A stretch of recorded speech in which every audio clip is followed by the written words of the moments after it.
الله عليه وسلم. النبي صلى الله عليه وسلم بيعلمنا اولاد ايه؟ احنا نكون كويسين مع بعض. المسلم من سلم المسلمون من لسانه ويده. يعني احنا نكون مسلم كويسين، ربنا يحبنا لما ما نأذيش حد بلساننا ولا بايه؟ اذا انت عمال تقرص زميلك ده كده غلط، لان انت عمال تقرصه ينفع؟ لا. يبقى ده علينا المسلم من سلم ايه؟ الواحد سلم لسانه ايه؟ يعني ينفع كده ينفع هو سلم منه ولا اتضرب؟ اتضرب، يبقى كده ينفع عشان هو ايه؟ قرص زميله.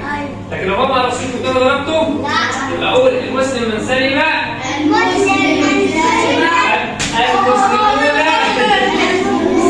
من لسانه ويده.